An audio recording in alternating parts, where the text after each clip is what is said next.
নমস্কার বন্ধুরা, আজ আমি আপনাদের চিকেন রেজালার একটা সহজ টেস্টি রেসিপি করে দেখাবো, যে রান্নাটা আপনারা খুব সহজেই তৈরি করে নিতে পারবেন আর খেতেও কিন্তু অসাধারণ হবে।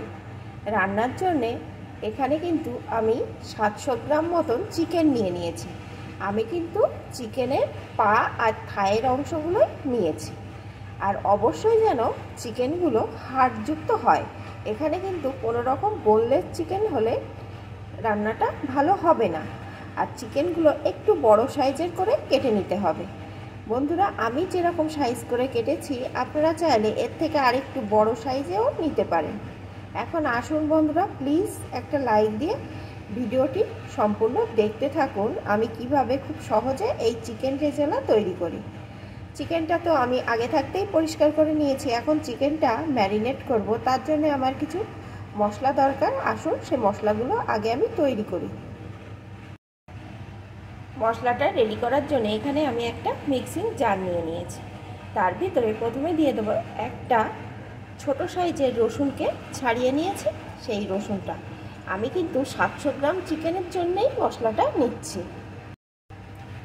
দিয়ে দেব একটু আদা, 4টে কাঁচা লঙ্কা।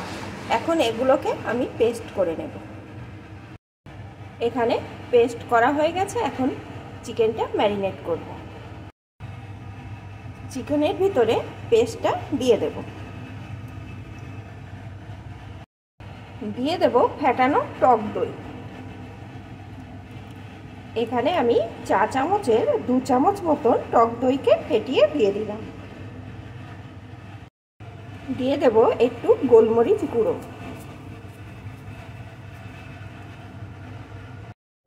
লবণ, একটু সাদা তেল।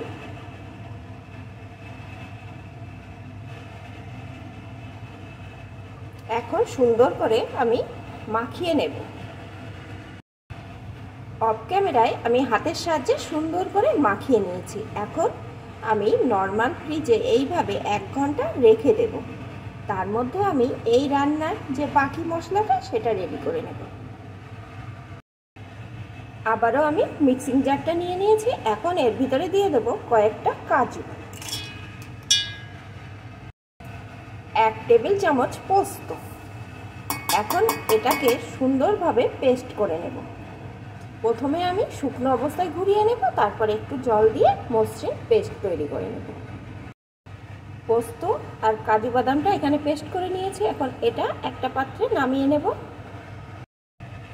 আর এখানে আমি 3টে পেঁয়াজ একটু ছোট ছোট করে কেটে একটু উষ্ণ গরম জলে 10 মিনিট আগে ভিজিয়ে রেখেছিলাম। এখন দেখুন পেঁয়াজের কেমন কষ বার হয়েছে। এখন এই জল থেকে পেঁয়াজগুলোকে তুলে নিয়ে আমি পেস্ট করে নেব। বন্ধুরা, আপনারা চাইলে পেঁয়াজটা সিদ্ধ করেও নিতে পারেন, তবে সিদ্ধ করে নিলে পেঁয়াজটা কিন্তু রান্নার সময় ভালো রকম ভাজা হবে না। আর এইভাবে গরম জলে ভিজিয়ে রাখলে পেঁয়াজের কষটাও বার হয়ে যাবে আর পেঁয়াজটা কিন্তু সুন্দরভাবে ভাজা হয়ে যাবে। এখন পেঁয়াজটা পেস্ট করে নিয়ে ফিরে আসছি। পেঁয়াজের পেস্ট এখানে আমার রেডি। এখন আসুন বন্ধুরা, রান্নাটা শুরু করা যাক।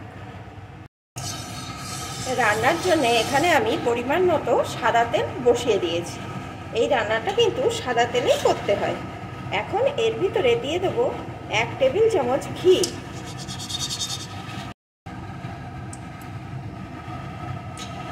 এখন ঘিটা সম্পূর্ণ গলে গেলে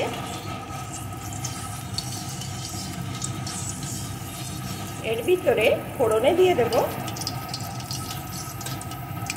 2টো শুকনো লঙ্কা, 4টে এলাচ, একটু দারুচিনি, গোটা গোলমরিচ কয়েকটা দিয়ে দিলাম।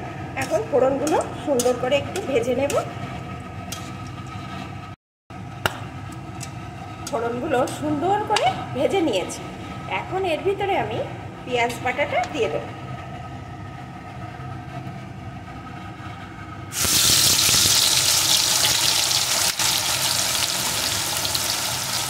অল্প আছে পেঁয়াজ বাটাটা একটু ভেজে নেব।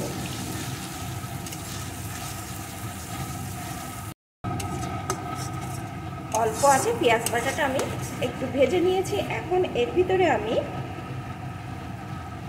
পোস্ত আর কাজু বাটাটা দিয়ে দেব।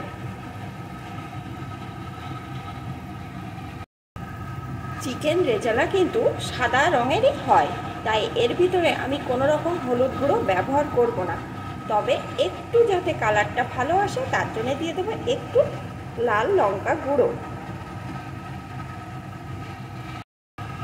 একটু চিনি, সামান্য একটু লবণ। ম্যারিনেট করায় কিন্তু চিকেনটায় লবণ দেওয়া আছে, সেই বুঝে এখানে লবণটা দিতে হবে। এখন বেশ কিছুক্ষণ ধরে মশলাটা কষিয়ে নেব।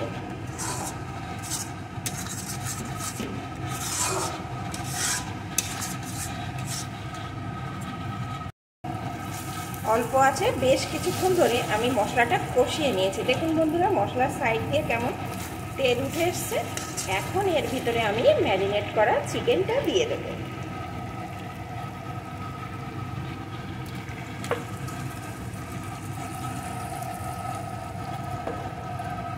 মশলার সাথে এখন চিকেনটাও সুন্দর করে কষিয়ে নেব।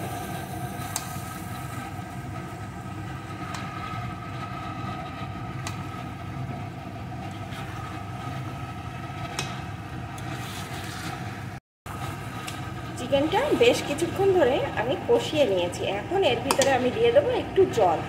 যে পাত্রে আমি ম্যারিনেট করে রেখেছিলাম সেই পাত্রটা ধুয়ে একটু উষ্ণ গরম জল দিয়ে দেব।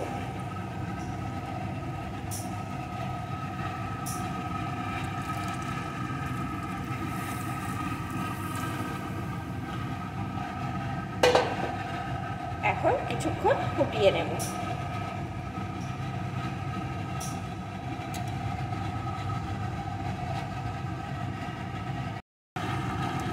মিডিয়াম টু লো আছে আমি বেশ কিছুক্ষণ রান্না করে নিয়েছি। দেখুন বন্ধুরা, কালারটা কত সুন্দর এসছে, আর এ দিয়ে কিন্তু দারুণ একটা গন্ধ উঠে আসছে, সেটা আমি আপনাদের বলে বোঝাতে পারবো না। আর দেখুন বন্ধুরা, চিকেনটা কিন্তু ভালো রকম সিদ্ধ হয়ে গেছে।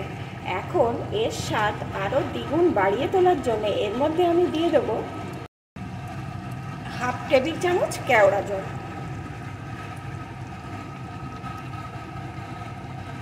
আর দিয়ে দেব একটু গরম মশলা গুঁড়ো। এখন মিশিয়ে নেব।